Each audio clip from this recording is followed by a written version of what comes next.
On part du principe en naturopathie que plus de 70% des maladies ne sont pas de véritables maladies, mais ce sont des maladies d'autodéfense qu'il faudrait apprendre à respecter. Par exemple, un enfant qui fait une maladie aiguë, qui a une diarrhée, qui va cracher, qui va avoir de la fièvre, qui va faire une élimination cutanée, voir des glaires apparaître, c'est-à-dire que l'enfant va se mettre à cracher, sont des réactions naturelles d'un organisme sain. Malheureusement, le côté matérialiste de la médecine classique, allopathique, pense que le microbe est responsable de ces symptômes. Or, pour nous, c'est plutôt une réaction de notre organisme qui veut se débarrasser de toxines qui sont dans le corps. Donc, en naturopathie, on va plutôt accompagner ces maladies-là plutôt que lutter contre. Malheureusement, à force de lutter contre ces maladies aiguës qui nous veulent du bien avec des remèdes qu'on appelle médicaments, qui sont malheureusement souvent des produits chimiques, eh bien on va fermer et on va empêcher le corps de réagir. Et dans un temps plus ou moins important, plus ou moins long, eh bien on va aller vers les maladies dites chroniques, qui sont les maladies du deuxième degré. C'est-à-dire que là, on a abaissé la vitalité et malheureusement, les enfants vont perdre leur auto-guérison, ce potentiel d'auto-guérison représenté par les maladies aiguës.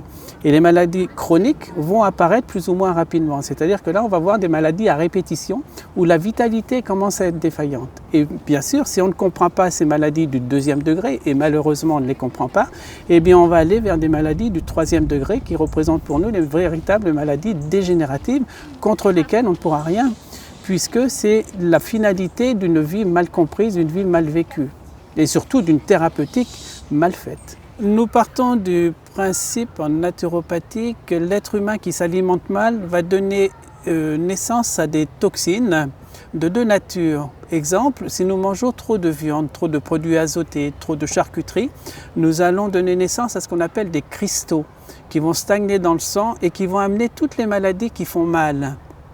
Et de l'autre côté, si nous laissons tomber la viande et que nous allons à l'excès vers l'amidon, c'est-à-dire qu'on imite un peu les granivores, qui eux sont faits pour manger des graines, et si on mange trop de pain, trop de féculents, trop de farine, on va donner naissance à des toxines qu'on appelle des cols.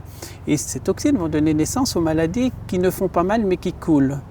Par exemple, des otites à répétition, ça coule, les bronchites à répétition, ça coule, eh bien, vont avoir pour origine un excès de consommation d'amidon. La véritable maladie est due à l'encrassement de nos humeurs.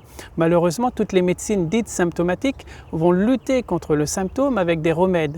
C'est-à-dire qu'on va étouffer un symptôme, mais malheureusement, on va enfoncer le mal à l'intérieur de notre organisme. Donc on verra des maladies de surface apparaître, comme par exemple arrêter un asthme avec des produits plus ou moins toxiques, eh bien on risque de voir apparaître une maladie de peau. C'est ce qu'on appelle en naturopathie créer des transferts pathologiques.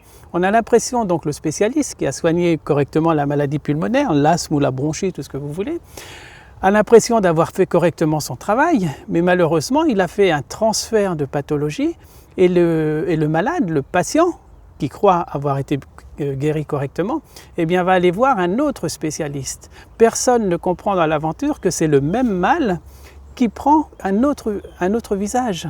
Que le microbe soit à l'extérieur ou qu'il soit à l'intérieur, pour moi, ce n'est pas le problème.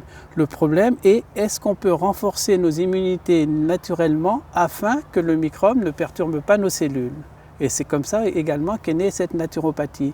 C'est-à-dire que le microbe n'est pas à l'origine de nos maladies, c'est simplement nos toxines alimentaires, nos stress émotionnels, nos stress psychologiques qui changent notre terrain. Et le terrain étant changé, va être soit plus réceptif aux microbes, soit donner naissance à des microbes. Le microbe n'est que révélateur du terrain. Si on veut que le microbe disparaisse de notre organisme, on change notre état de terrain au niveau du sang, de la lymphe, des sérums extra et intracellulaires. Et si on change le terrain grâce à une bonne alimentation, grâce à un bon exercice physique, grâce à une philosophie de vie, grâce à une gestion de nos émotions, grâce aux huiles essentielles, grâce au massage, grâce à toutes les techniques naturopathiques, eh bien on évitera la maladie et surtout on évitera le développement microbien organique.